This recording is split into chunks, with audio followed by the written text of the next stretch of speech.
Bonsoir et bienvenue pour ce tout premier challenge de l'année et tout premier challenge tout court pour moi vu que c'est la première fois que je vais en faire un et je vais d'ailleurs vous demander de le faire en ma compagnie. Alors je vous rassure tout de suite, il s'agit d'un challenge pour acquérir une nouvelle habitude, mais cette nouvelle habitude n'a absolument rien à voir avec vos résolutions de la nouvelle année 2020. Non, nous n'allons pas maigrir ensemble, ni manger plus sainement, ni faire plus de sport. Cela n'a rien à voir avec tout cela, il suffit d'acquérir l'habitude de faire consciemment et plus souvent quelque chose que vous faites déjà naturellement. Il s'agit de sourire. Vous le savez sans doute, lorsqu'on sourit, le cerveau va produire des endorphines qui vont faire qu'on va se sentir tout content, tout joyeux, tout guilleret, enfin on va être bien quoi. Ce que vous ne savez peut-être pas, c'est que qu'on le fasse consciemment ou inconsciemment, inconsciemment c'est simplement parce qu'on est dans une situation comique et ça nous fait rire, et consciemment ce serait de le faire à proposito, comme on dit en espagnol, c'est de le faire exprès, de sourire exprès, sans raison apparente, eh bien le cerveau va réagir exactement de la même manière.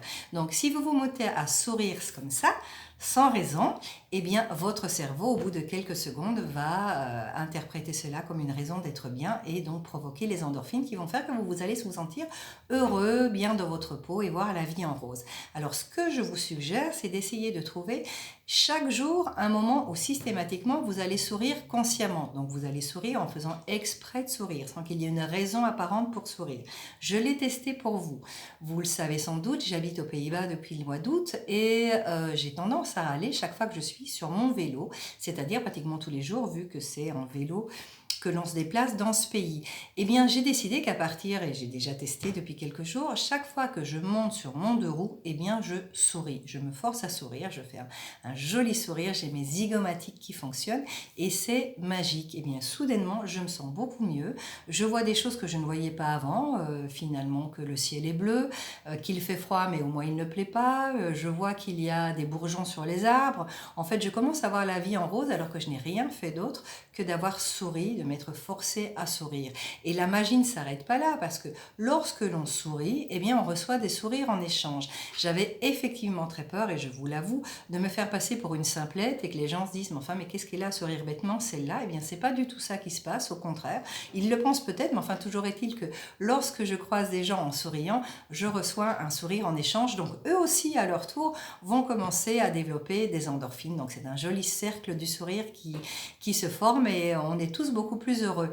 Alors voilà, c'est ça le défi, c'est ça le challenge, c'est essayer de trouver tous les jours un moyen, si possible un moment régulier, où dès que vous rentrez dans votre voiture par exemple, ou dès que vous préparez le petit déjeuner, d'avoir ce moment de la journée où vous vous forcez à sourire et vous verrez quels sont les résultats. Le challenge ne va pas s'arrêter là parce que le challenge s'appelle « Je souris et je dis merci ». Donc voilà, le second volet, ça va être d'apprendre à dire merci plus souvent également. Merci aux gens, et ça c'est assez évident quand ils nous donnent... quand il nous font un plaisir, mais aussi merci aux choses, merci aux événements, merci pour le ciel bleu, merci pour mon sofa qui est tellement confortable et qui me permet de me reposer en fin de journée, et aussi merci pour les choses qui n'ont pas l'air tellement positives à première vue. Par exemple, merci à mon voisin ronchon, parce que comme il me pousse à bout, j'ai été obligée d'apprendre à mettre des limites. Donc merci à lui, cela m'a permis d'apprendre à mettre des limites et à me faire respecter. Merci aux événements qui ne vont pas comme on veut, ça a été mon cas la semaine passée, la veille du réveillon, on m'appelle, le réveillon est annulé parce que la personne qui l'organise est tombée malade. Et bien voilà, merci, parce que grâce à ce réveillon annulé, j'ai pu passer une fête en famille, rien que nous cinq, et on s'est beaucoup amusé.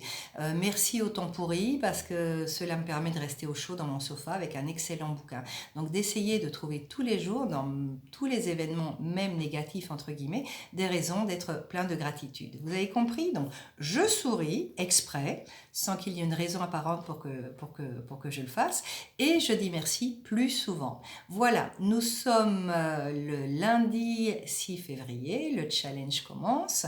Nous sommes ensemble pour minimum 21 jours et si possible 66 jours, vu que la science dit qu'il faut au moins 66 jours pour acquérir une nouvelle habitude. Régulièrement, le soir, je ferai un petit post, une petite vidéo pour vous donner également des tips et des informations sur comment est-ce qu'on fait pour sourire sans raison, comment est-ce qu'on apprend à être plein de gratitude si on n'a pas eu l'habitude de le faire. Et puis surtout, pour comparer, pour parler avec vous de comment s'est passée ma journée et ces 2 exercices. Je vais vous demander d'en faire autant parce que j'aimerais quand même que ce post soit partagé par un maximum de gens. Donc n'hésitez pas à le partager sur vos réseaux sociaux, à taguer des amis qui ont l'habitude de sourire beaucoup ou qui au contraire auraient besoin de sourire plus souvent ou d'apprendre plus souvent à dire merci.